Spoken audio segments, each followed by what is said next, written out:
Hey, it's lockdown. People will watch anything, particularly two idiot blokes cocking up a souffle. A souffle is one of those things I've always wanted to make, and I've probably been a bit too scared. It seems very technical and the kind of thing that always goes wrong on those cooking contest TV shows. But you seem to think otherwise. It can be quite a simple thing to do. I'm old enough to remember my mum worrying about souffles at dinner parties. It's that kind of period of sort of Fanny Craddock world. Science is really kind of easy. Real key to it is these ramekin things that your mum loved so much. So when you put this foamy mixture, it's kind of like a foamy omelette mixture you put in it, and you put it in the oven, it's going to blow up like you wouldn't believe from all the air inside the foam expanding, and it's going to set. And as long as you make the sides of the ramekin so that they're not going to stick, it'll literally erect itself out of the ramekin and come up tall and thick and stiff. And if it goes wrong, it is profoundly humiliating in so many sort of psychotherapeutic ways. Why does it go wrong? What causes a souffle to lose its erection? Probably the thing that destroyed it for all of our mums was neurotically peaking in the top. And all the heat comes flying out of the oven, steams up your glasses, and it wilts. First thing, a little saucepan, put 40 grams of butter in it, vigorously butter the inside of all our ramekins. Yeah. And I'm then going to put my butter on the heat. Have you got some white breadcrumbs? Shall I blitz my stale white bread? Blitz it.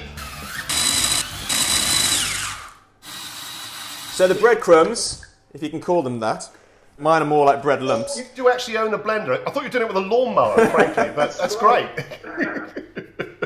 These go onto the bottom of the buttered ramekins. And make sure you get it right up the sides as well. It's got to be really properly and neatly coated. And what do they do? You've got your straight-sided ramekin, so there's nothing to stop the souffle rising. You want plenty of grease on it, an extra sort of anti-stick measure.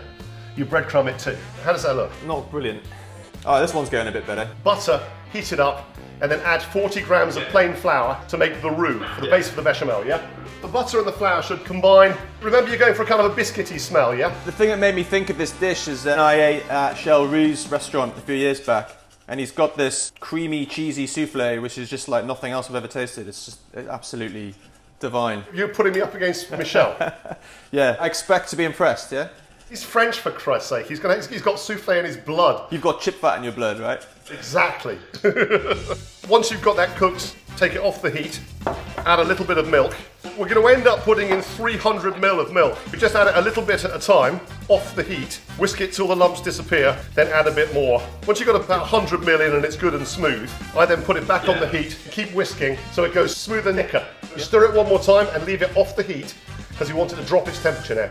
Do you remember how to separate eggs? I'll give it a go. Yolks into one small bowl, whites into a larger bowl for whisking later. So the secret here is to kind of juggle them from one side of the shell to the other, I think. You can do it by pouring it into your hand as well, which is kind of cool. You don't keep your eggs in the fridge, do you? We do sometimes, yeah. Sorry to admit that. Is that a terrible thing to confess to? Just a total amateur mistake. Why is that? Why should we not be keeping eggs in the fridge? You can't really make a meringue, which is what we'll be making in a minute, with cold eggs. They won't work. You'll never get the meringue to set. If you're the kind of person who uses one egg every 2 months, then keep them in the fridge. But otherwise, keep your eggs outside. They're always ready to use. 50 grams of Parmesan. Grate that and beat it into our bechamel. About 100 grams of Gruyere to go in as well.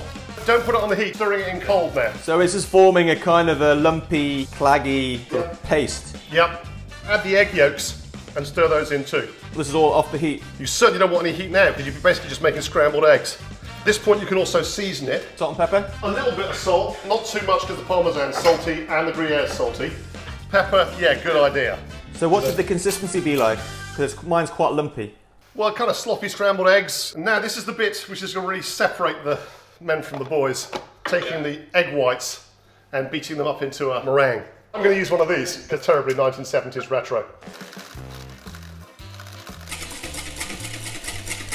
I'm starting to get a bit of a sweat on here. No one said it was going to be easy, man. My eggs have been confiscated off me and are now being beaten by a director of photography. That's stiff, isn't it? Perhaps you should ask your wife. Take a spoonful of your meringue to your custard, gently fold it in. It doesn't mix completely.